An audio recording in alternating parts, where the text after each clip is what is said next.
कुस्ती सुरुवात होत्या।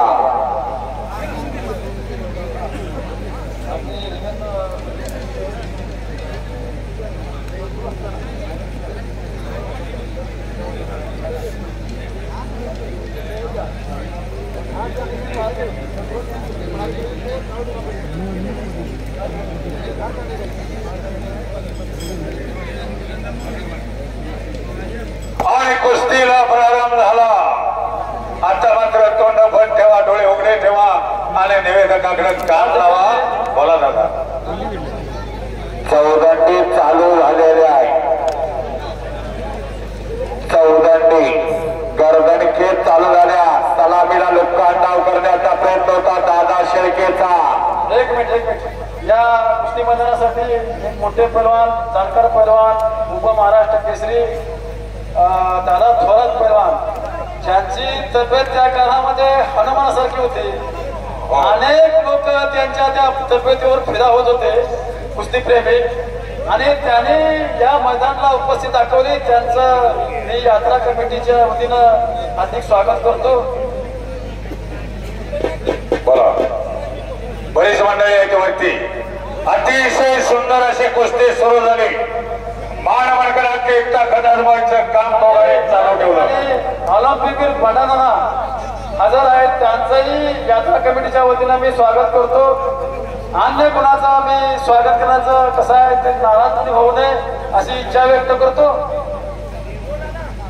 सगळ्यांचा सन्मान। पत्रकार बंधूचंही मी स्वागत करतो। या ठिकाणी ते उपस्थित झाले, त्यांचंही स्वागत यात्रा कमिटीच्या वतीने करतो। आणि कुस्तीला प्रारंभ झालेला एक बजरंगबलीचा जे एक ऐकूया सर्वांनी। हो, नाव घ्यावे, मारुतीचे पुढे पावलं टाकावे, देवाचं नाव घ्यायला। या ठिकाणी उपस्थित दाखवली युट्यूब चॅनलना, त्यांचंही मी स्वागत करतो। नारायण पाटील पोलीस मुंबई यांचंही स्वागत करतो। दादा शेळकेनं पट काढलेला मोठ्याचा पाय काढला। एका पायावर टन टन टन टन टन नाचायला लागलेला शेरावा टप्पाला काढायला पैलवान आणि लागतो मारली। जरा बघा, वय अतिशय लहान आहे दोघांचे। 20, 22, 23 आजचे पोरं आज महाराष्ट्राला नव्हे देशाला नाव आहे असे हे पैलवान लढण्यास सज्ज झालेले आहे। पाटील सर बोला। अनेक वर्ष मी प्रयत्न करतोय, मैदान हे 7ला संपावं असा प्रयत्न करतोय, पण काय संपत नाही। माझी इच्छा प्रबळ असून सुद्धा हे मैदान 7 वाजता किंवा 7:30ला संपत नाही। गेल्या वर्षी हे मैदान 8ला संपलं होतं, आता 8:45 वाजले। चालू वर्षी 8:45 वाजले।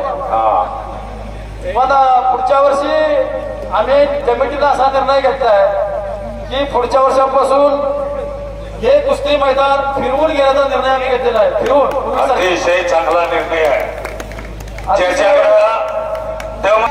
बरोबर, हन्नारला 20%। पैलवान मित्र नोंद घ्या, हो निर्णय लई चांगला आहे। परवाच मी आणि पाटील हा निर्णय घेण्याचं कारण एवढं आहे की पैलवान अतिशय मोठं मानधन मागताय। हो हो, खरं आहे सर। मी सिकंदरच्या आम्ही कुस्ती ठरवायचा प्रयत्न केला जसापट्टी बरोबर। जसापट्टीवर सिकंदर शेख म्हणले मला 7 लाख रुपये द्या, बरोबर, आणि जसापट्टी म्हणला 5 लाख द्या। बरोबर, हे 12 लाखाचं मैदान पुण्या येडेगाबाचं काम नाव घेण्याचं। हो, आणि म्हणूनच आम्ही असा निर्णय घेतलाय पुढच्या वर्षापासून फिरवून कुस्त्या घ्यायच्या आणि 80-20% रान करून लढणार, 20% 80% पैसे मिळाले तर जीवाचं रान करून पोरा। अतिशय जबरदस्त अशी कुस्ती आहे। खरं सांगतो माझ्या सज्जन कुस्ती शेवटी नाना, तुमच्यामुळे ही कुस्ती 7 समुद्राच्या पलीकडे गेली। दादा शेळकेनं ताबा घेतलेला, हाताचा मोठा मानव ठेवलेला, छातीचा बोजा पाठीवर टाकलेला आहे। त्यामुळे प्रतिभा आपणाला बघायला मिळणार आहे। दोन्ही चालणारे हे पोरं आहेत, पैलवान आहेत, मोठं नाव आहे। पाटील सर बोला। पुढच्या वर्षी भलेही 10,000ची कुस्ती लागो, बरोबर आहे दादा, 50,000ची कुस्ती लागो, पण ती फिरवूनच कुस्ती घेण्याचा आम्ही निश्चय केलेला आहे। अतिशय चांगला दादा निर्णय आहे तुमचा। तुमचा निर्णय मान्य होईल।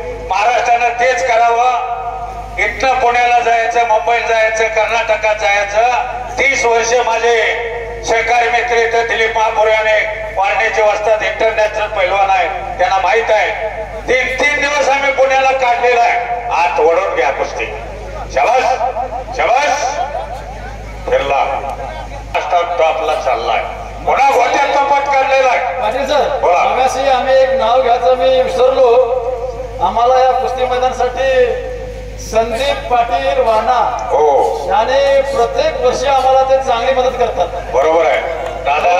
2-2.5 महिने ते कुस्त्या ठरवण्याचा प्रयत्न करतात आणि त्याच्या सहकार्यातून आम्ही हे मैदान कुस्ती ठरवण्याचं मैदान. दादा आश्चर्याची गोष्ट सांगतो तुम्हाला. हेच काय घेऊन बसला, हे आपला रक्तामासाचा संदीप पाटील आहे. पण राजे संभाजीराजेने विष्णू जोशीकडनं बोलवून घेऊन अक्कन खासबागचं मैदान वाघानं ठरवून दिलं. आज महाराष्ट्रभर नाव आहे. कोणाचाही रुपयाला मिळणार नसणारा, चोख काम करणारा वारणा नगरी मधला, वारणा परिवारातला आमचा जीवाभावाचा एक दोस्त आहे. वारणेचे वस्ताद संदीप पाटील, खरंच कौतुक आहे. पाटील सर, माझे एक मित्र तानाजी काटे सांगोल्याहून या ठिकाणी कुस्ती पाहण्यासाठी आलेले आहे. अरे बापरे, तू काय जरा उठून उभा करा की त्यांना जरा काय वाजवत स्वागत कुस्ती करू. चालू द्या. तानाजी काटे राहत्या जरा या खरंच या. सांगोला म्हणजे खरं सांगतो, या काटे अण्णा आत या. मी खरं सांगतो दादाश्री, परवाच मी येळगावच्या मैदानात सांगितलं, मला आश्चर्य वाटलं तुम्हा मंडळीला. मला शहाजी बापूच्या पियेचा फोन आला, आजच मैदान आहे. मी तिथं धनाजी मधने म्हणून सोडून दिला, का तर माझं घरचं मैदान चिंचोलीचं मैदान.